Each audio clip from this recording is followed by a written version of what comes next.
Bapa di surga, terima kasih ya Tuhan karena berkat kasih-Mu. Pujilah nama-Mu, dalam nama kami berdoa. Amin. Nih ya, sekarang nih Yesus menggenapi kehendak Bapa.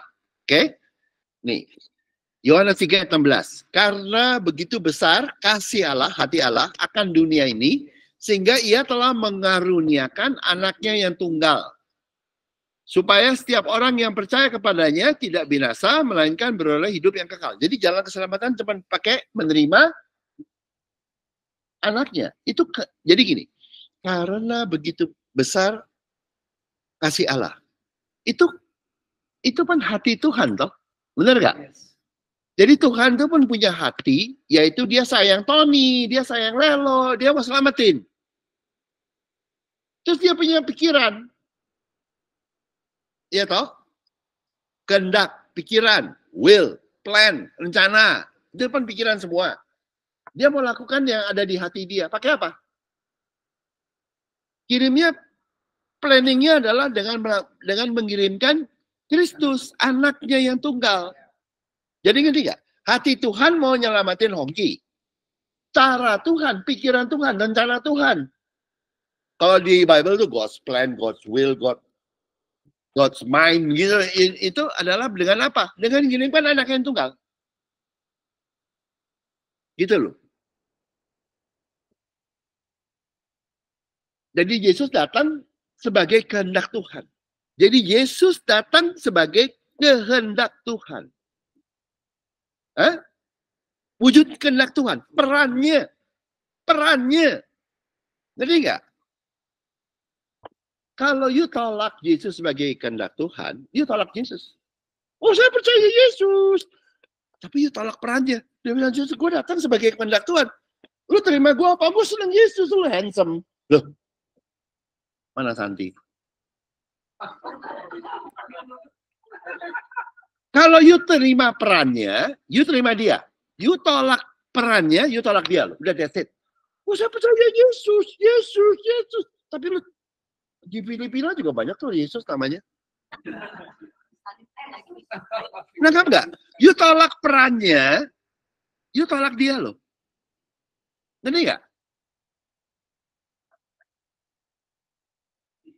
Anti peran Yesus sebagai Kristus tuh, jadi gini, Kristus tuh peran.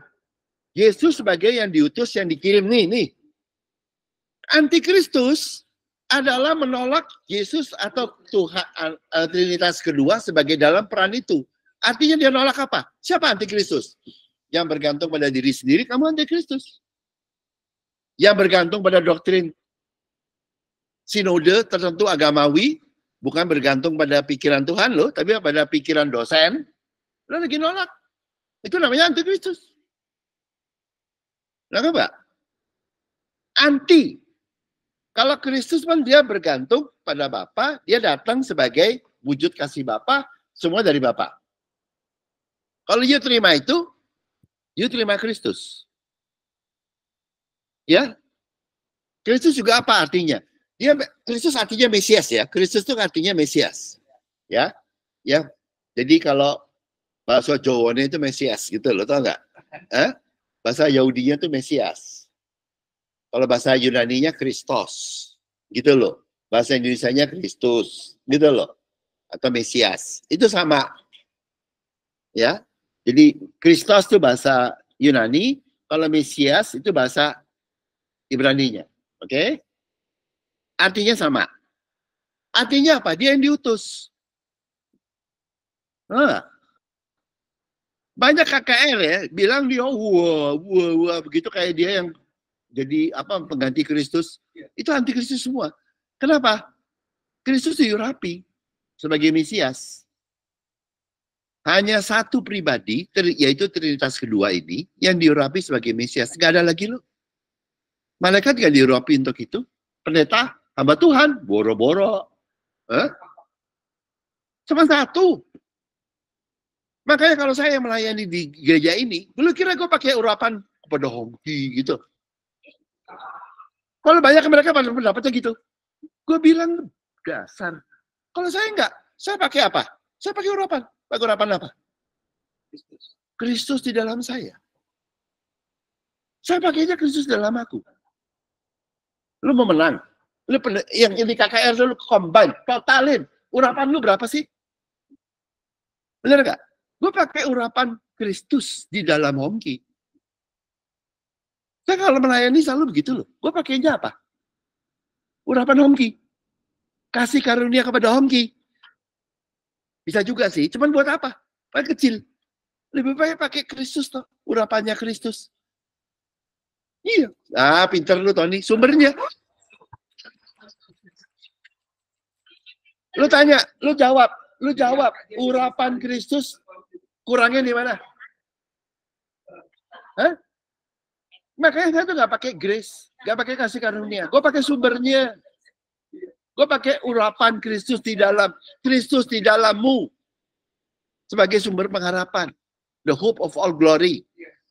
Makanya kalau saya kemana-mana melayani, gue kira pakai Hongki. Ngapain pakai gue? Pakai Kristus dalamku. Bisa gagal nggak? Nggak bisa. Kenapa? Bukan gue yang kerja. Bisa nyombongin nggak? Nggak juga. Karena bukan gue yang kerja. Pasti begitu. Tanya Pak John, kok ngomong gitu pada bingung. Gue bisa gagal. Oh sorry, gak mungkin Hongki gagal. Kenapa? Bukan gue yang kerja, kok bisa gue yang gagal? Ngerti gak lo? Yang kerja lelo, kok bisa Hongki gagal? Kalau yang gagal ya lelo, bener gak? Kalau berhasil gue bisa sombong. Nggak bisa kalau lelo yang kerja. Itu sama begitu pelayanan tuh yang bener. Bebanku. Ngapain sih lu pegang beban? Nggak ada. Nah, aku beban. Nggak ada gue beban. Kalau beban berarti gue yang megang. Ngapain? Udah dipegang Mesias, kalau lu pegang beban itu ngapain? Hah? Itu yang ya. Ya minyak urapan. Makanya kalau murid Tuhan tuh nggak begitu. Lu tau nggak? Lu pernah dengar nggak ada minyak urapan dari Petrus, Yohanes, terus dikemas di Unilever atau di mana tau? Gitu ada? Nggak ada. Yang dia bawa Kristus semua murid Tuhan loh. Mana? Matius segala macam. Ayo, ngapain? Mana ya? Nah ini datangnya sebagai anak yang tunggal yang sebagai ini. Datang sebagai sesuai kehendak Bapa. You tolak itu, you antikristus, you lagi nolak. Udah gitu aja. Supaya setiap orang yang percaya kepadanya tidak binasa, melainkan beroleh hidup yang kekal. Jadi yang menerima, jadi percaya itu apa? Nih ya, ini kalau saya kasih tahu ya, di Alkitab ya. Kalau percaya di agamawi ini kayaknya begini nih. Kayak persis orang mau di toilet tuh. Gitu kenapa? Hah? Kayak tegang gitu loh. Percaya. Abis apa? Dia teriak-teriak gitu. Gue bilangin lu kalau percaya ya, bukan begitu caranya. Misalnya gue tanya, siapa ya? C, 2 plus 2 sama dengan 4. Percaya nggak? Percaya toh? Percaya 2 sama 2, 4. Boleh. Ya gitu aja. Kalau bisa, saya percaya 2 sama 2, 4. Itu lu. Kalau lu percaya, kenapa sih lu teriak-teriak? Lu diem aja di hati. Lu tau gak yang percaya teriak-teriak itu ya? Bener di Bible, nanti gue bukain. Itu namanya gak percaya. Gue kasih tau lu. Dijawab sama Tuhan. Gue kasih tau lu. Enggak. Ada 2 yang teriak-teriak. Perempuan dari Kanaan, dari Sidon. Yang kedua yang Pak John pernah preaching, Bartimeus. Teriak-teriak, Tuhannya datang. Ngapain sih lu teriak-teriak? Lu kira gue budak? Enggak, dia gak mau ngomong gitu. Lu tau gak?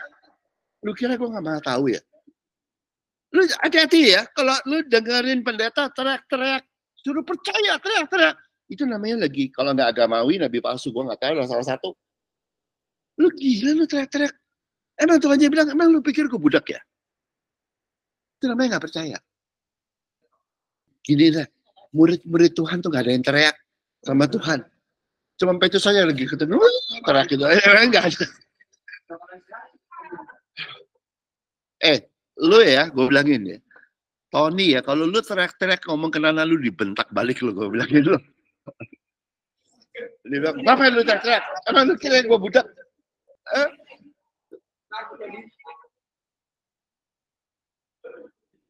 Ya, jadi gitu ya. Nah itu Makanya tuh ya, sebetulnya yang percaya, nih gini, ia telah mengaruniakan supaya setiap orang yang percaya. Kalau dia percaya Kristus, lu terima. Percaya itu sama dengan terima nih. Mengaruniakan, kemudian percaya. Artinya percaya apa? Ih, karunia kan ngirim toh, diberikan. Percaya itu artinya apa? Nerimo. Makanya kecaplah. Bukannya percaya, maksain gitu. Itu bukan percaya, itu namanya nggak percaya. Cuman maksa seakan-akan mau kelihatan percaya. Orang percaya di mana-mana agama gitu, sama teriak-teriak. Aduh, itu lagi orang-orang yang sedang mencoba percaya tapi nggak, karena nggak percaya. Gue bilangin lu, ya. Nah, nih ya, sekarang begitu ya. Jadi itu mengaruniakan. Nah, kita lihat slide berikutnya ya. Nih Yohanes 3. Supaya yang ngerti percaya itu apa? Ya, karena menggenapi kehendak Bapa, kamu kehendak siapa? Bapa. Kamu tugasmu apa? Nerima. Ya, yang udah kehendak dia kok. Ya tinggal apa? Ya tinggal nerima. Yang mikirin siapa? Ya Tuhan. Kamu tinggal nerima. Oke? Nih. Yohanes 3:13 sebelumnya. Tidak ada seorang pun yang telah naik ke surga selain dari Dia yang telah apa? Turun. Yaitu anak manusia. Kalau dia turun, lu jangan coba naik ya. Sisipan.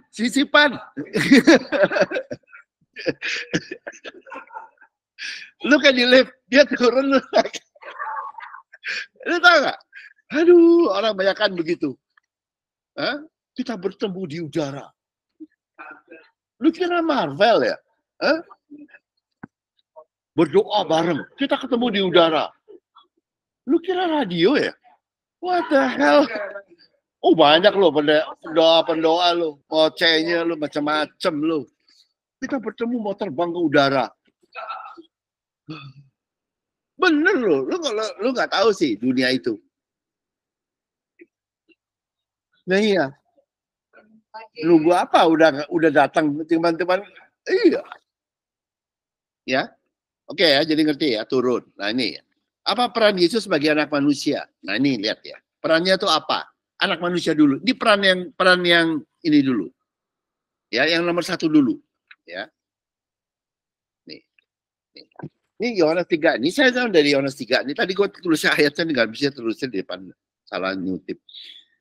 Dan sama seperti Musa meninggikan ular di padang gurun. Nih yang dokter mana nih? Ada dokter. Dokter kan kasih pakai ular gitu tuh, ya. Yang ditinggikan ularnya ya. Ya, ularnya ya. Dasar manusia, ya. Sama seperti juga Musa meninggikan ular di padang gurun, demikian juga anak manusia harus ditinggikan supaya setiap orang yang percaya kepadanya beroleh hidup yang kekal. Jadi Yesusnya ular gitu ya? Hah? Hah? Kalau orang pikirnya kan begitu toh. Nih, gue kasih lihat nih ya. Nih, lihat ya. Ini orang kalau baca ayat tuh ya kadang-kadang ini pakai yang simpel aja. Dia yang telah turun dari surga yaitu anak manusia. Ini ayat 13. Ini ayat 13. Ayat berikutnya si Musa yang ninggiin. Ini 14. Ini urut nyambung loh. Musa meninggikan. Nih, Tuhan mengirimkan anak manusia, Musa meninggikan apa? Ular di padang gurun. Yesusnya ular enggak bukan? Hah? Enggak. Ayat 13 apa? Tuhan menurunkan anak manusia. Yes, Musa meninggikan ular. Ketemu nggak di tengah? Yang satu, ketemu toh? Apa Yesusnya jadi ular? Pan yang satu Musa dari bawah meninggikan ular. Tuhan menurunkan anak manusia. Kan nggak disebut anak manusia jadi ular ya? Ketemu.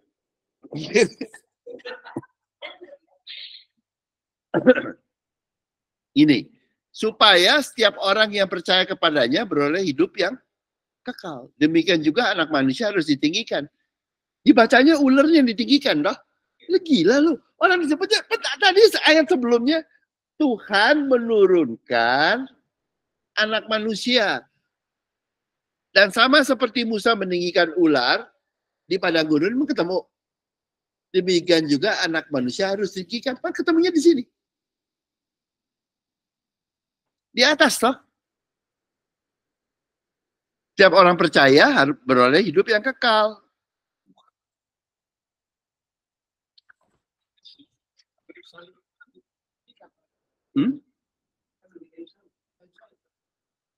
Itu kan tafsirannya, tapi ayatnya pun begini. Jadi pun begini. Musa ninggiin Tuhan. Nih, Musa meninggikan ular. Ularnya ngapain sih? Bikin mati Israel. Bikin racun. Ular itu tuh ular apa tahu namanya tuh? Yang racun. Ular itu juga wujud dari yang membuat Hawa, Adam dan Hawa jatuh. Lo tau nggak? Jadi sebetulnya, nih ya, lihat nih ayat ini. Wujud ularnya. Kemudian datanglah bangsa ini mendapatkan Musa yang berkata, kami telah berdosa. Sebab kami berkata-kata melawan Tuhan dan engkau. Berdoalah kepada Tuhan supaya dijauhkannya ular-ular ini daripada kami. Ya. Jadi ularnya itu wujud dari dosa atau hukuman dosa. Iya toh? Gitu ya. Pokoknya buruk lah. Lalu Musa berdoa untuk bangsa ini. Dipangkut ular di padang gurun. Ya, ular. Ya. Oke? Jadi ular itu bukan baik loh. Yang bikin mati, yang bikin ini, ya. Maka ayat 8, maka berfirmanlah Tuhan kepada Musa, buatlah ular terdung dan taruh itu pada sebuah tiang, maka setiap orang yang terpagut jika ia melihatnya akan tetap hidup. Lalu Musa membuat ular tembaga dan menaruhnya pada sebuah tiang. Oke? Maka jika seorang dipagut ular dan ia memandang kepada ular tembaga itu, tetaplah ia hidup. Kenapa? Ya, Musa meninggikan ular di padang gurun supaya dingin toh. Siapa yang memandang ular tersebut terus kenapa hidup? Kenapa? Karena ular itu. Nih, karena Yohanes 3:13 jelasin. Tidak ada seorang pun yang telah naik ke surga selain daripada dia yang telah turun dari surga, yaitu anak manusia. Dan sama seperti Musa meninggikan ular di padang gurun, demikian juga anak manusia harus ditinggikan supaya setiap orang percaya beroleh hidup yang kekal. Jadi Musa angkat dosa kita ke atas, Tuhan menurunkan anak manusia, ketemu. Dosa manusia ketemu anak manusia. Menang mana? Itu yang bikin kamu selamat, bukan ular. Lengkap nggak? Jadi itu, jadi dosa mengangkat, Musa mengangkat dosa dan kematian manusia. Tuhan menurunkan anak manusia. Anak manusianya jadi wujud dari apa? Musanya ngangkat dosa dan kematian toh. Jadi anak manusianya wujud dari apa? Pengampunan dan hidup yang kekal. Ketemu toh? Dosa ketemu pengampunan, mana yang menang? Kematian ketemu hidup yang kekal, mana yang menang? Ya, iya tuh. Jadi Musa mengangkat dosa dan kematian manusia, Tuhan menurunkan pengampunan dan hidup yang kekal. Kedua hal ini bertemu. Itulah pelayanan anak manusia, kalau lu mengerti. Yang pertama ini, untuk wujud pengampunan dosa, yang pertama tadi itu loh. Dan hidup yang kekal. Kalau udah ngerti begini, dari situ kalau kalian berjuang lagi, berarti itu antikristus nolakin loh. Fungsinya, perannya Yesus sebagai anak manusia untuk ngelayanin dia, anak manusia, melayani manusia. Pelayanan pertama apa? Ngampunin dan memberikan hidup yang kekal. Makanya dokter pada salah semua ya, ularnya ditinggiin. Karena itu loh makanya jangan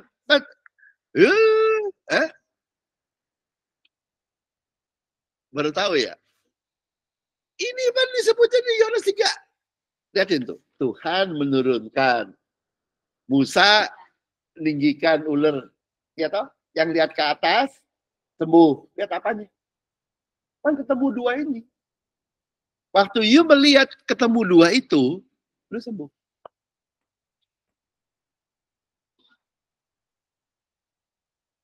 Menetralisir si ular yang wujud dosa dan wujud kematian.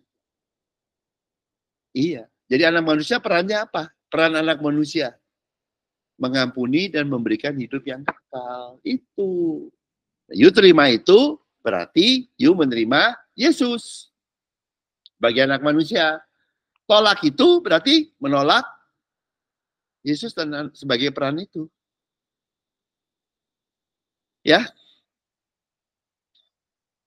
Jadi yang menyembuhkan bangsa Israel dari pagutan ular bukanlah patung ular tembaga.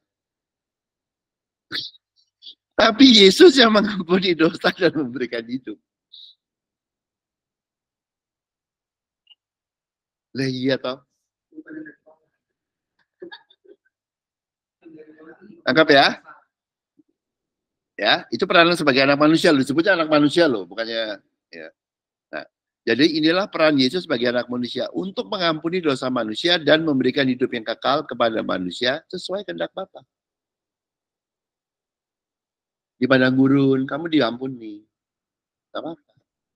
Itu peran sebagai anak manusia.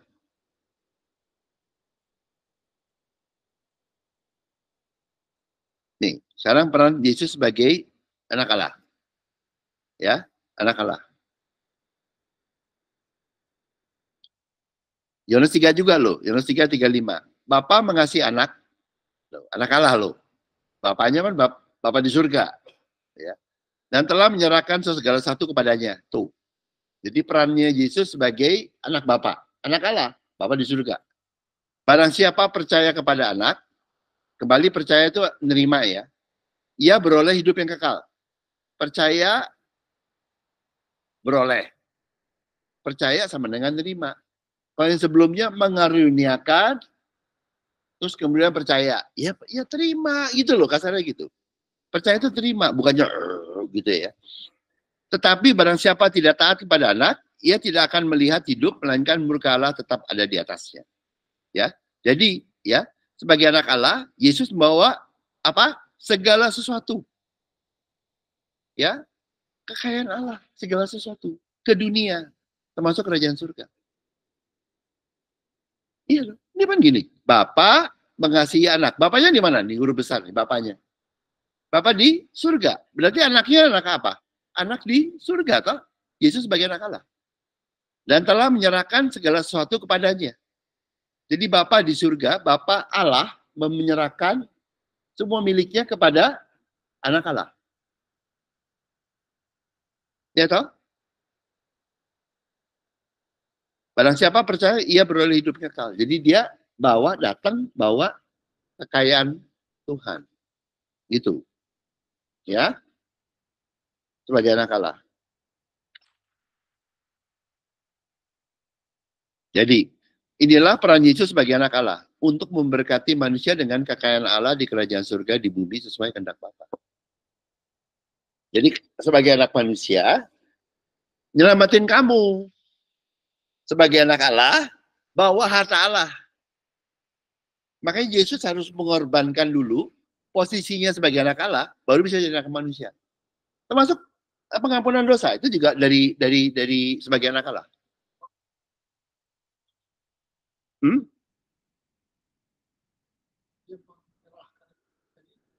Iya. Kan 3 hal kegagalan manusia. 1, untuk melakukan kehendak Tuhan. Ya, gagal melakukan kehendak Tuhan sehingga jatuh dalam dosa dan akan mati. Kedua, gagal untuk menerima kehendak Tuhan untuk masuk dalam kerajaan surga karena tidur terus.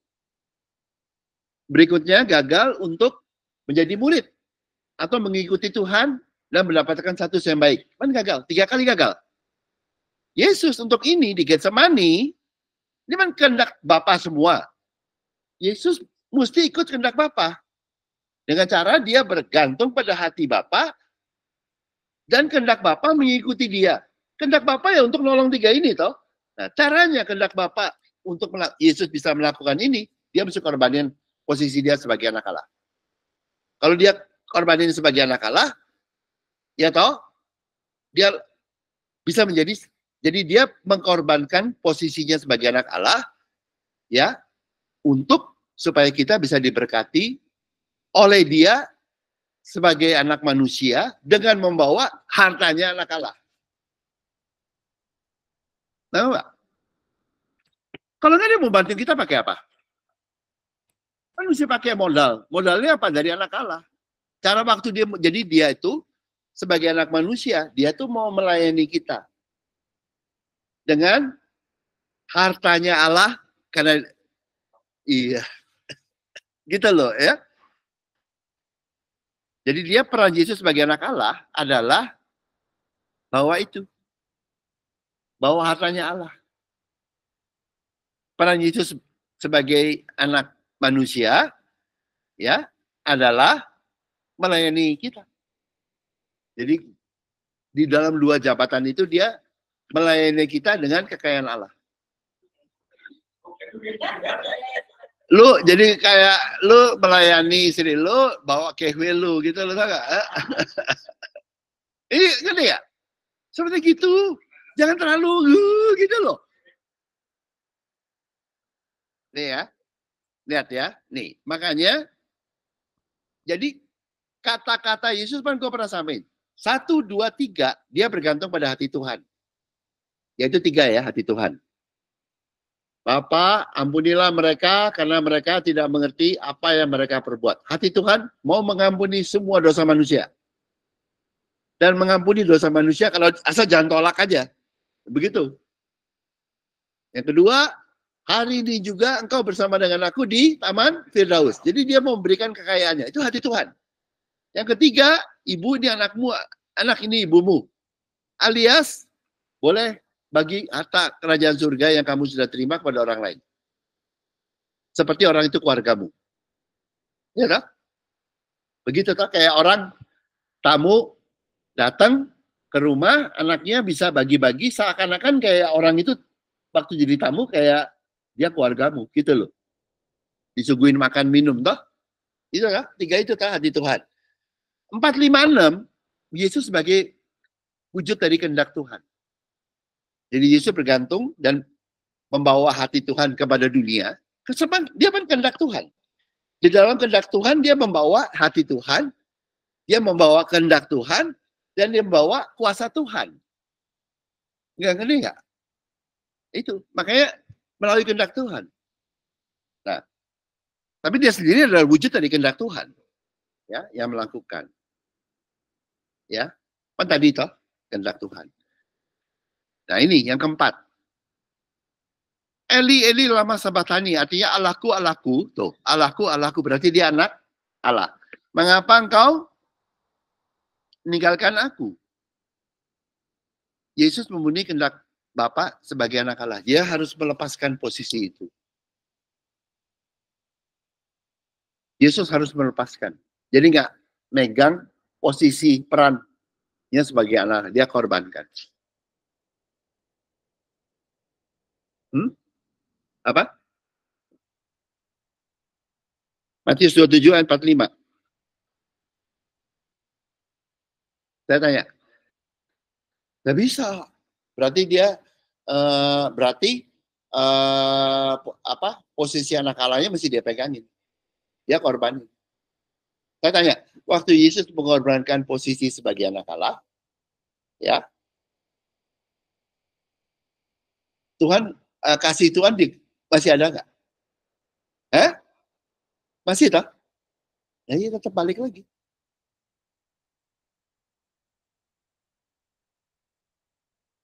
Dia korbanin. Dia kalau nggak korbanin ini nggak bisa mati loh. Anak Allah mati mana ada?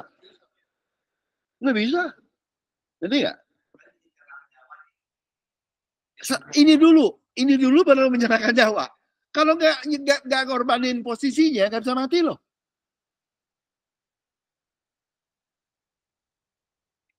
Gini loh. Yang percaya kepadanya mengorbankan anaknya beroleh hidup yang kekal. Apalagi dia aja gitu loh. Kalau dia nggak korbankan posisinya hidup yang kekal lah. Nggak bisa mati. Makanya itu keempat. Yang kamu bilang tuh nyawanya itu di ketujuh. 4 dulu. Kalau nggak bisa. Ya. Nah, yang kelima. Nih, sesudah itu karena Yesus tahu bahwa segala satu telah, ya genaplah ada itu berkata, aku haus. Di situ ada bekas anggur asam, maka mereka ini, aku haus. Siapa yang bisa haus? Manusia. Allah bisa haus gak? Orang dia sumber air. Bisa haus gak? Enggak bisa. Jadi yang haus itu manusia. Ini, aku haus. Jadi katanya Yesus benar-benar sebagai anak manusia. Dia jadi anak manusia. Jadi makanya kalau you ngerti anak manusia lebih penting dari anak Allah sebetulnya. Anak Allah you tahu lah dia maha kuasa segala macam. Anak manusia lebih ini. Tapi dia melayani C sebagai anak manusia. Dengan bawa hartanya anak Allah. Yang penting ngerti itunya. Ini enggak? Anak manusia apa berarti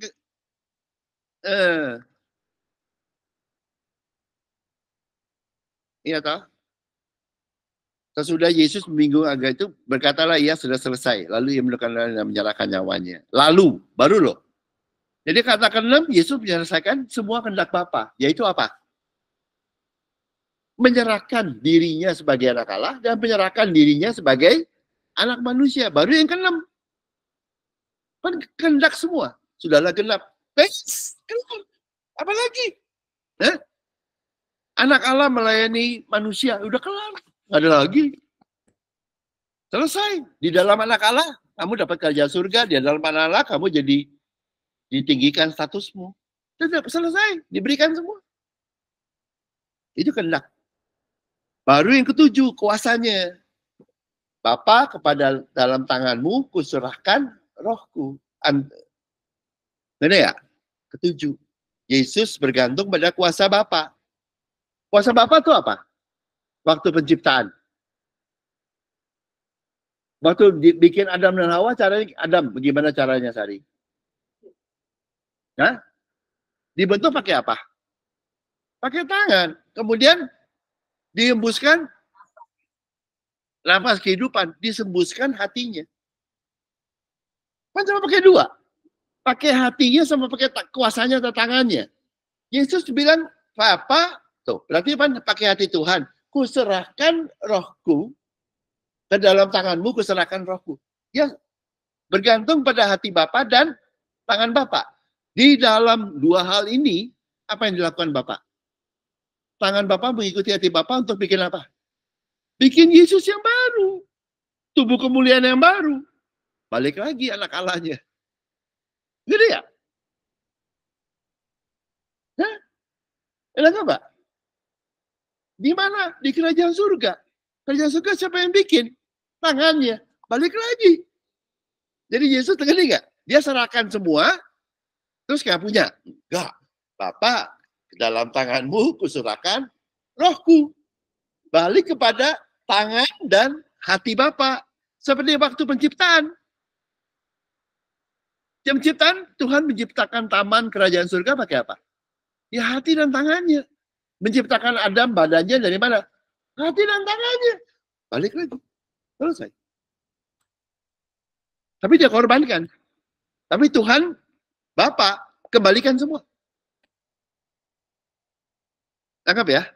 Kehendak Bapak supaya dia aja dia pakai. Tapi hati untuk menolong kita. Jadi Yesus datang sebagai anak Allah dan anak manusia, sebagai wujud dari kehendak Bapa untuk anak manusia menguduskan dan memberkati manusia. Sebetulnya yang menguduskan itu anak manusia tuh, mengampuni dosa tuh, ketemu tuh. Anak Allahnya memberkati. Hah? Iya, kuasa kerajaan surga hartanya. Di kayu salib Yesus menggenapi semua kehendak Bapa. Di 2 jabatan itu hari ke-7 dibalikan. Kau diberkati dan dikuduskan atau kau dikuduskan dan diberkati. Anak manusia menguduskan. Ketemu toh? Ular ketemu anak manusia di ini. Anak Allah bawa hartanya Tuhan. Kerajaan surga. Balik lagi kita ke situ toh. Di 2 jabatan tadi. Dan itu namanya sudahlah genap. Terus kamu ngapain? Ya terima aja. Jangan nolak. Selesai. Udah kelar. Tapi mesti ngerti ya, fungsi anak manusia, fungsi ini tahu dulu. Makanya pertama kali you terima Yesus sebagai anak manusia. Dilayani, pelayanan pertama, kamu diampuni dosamu, dikasih hidup yang kekal. Pelayanan kedua, sebagai anak Allah, diberikan hartanya Allah. Dan itu genap. Oke? Ya, kita berdoa. Terima kasih Bapak, karena kasih setiamu, pertolonganmu yang begitu besar. Dalam namamu kami berdoa. Amin.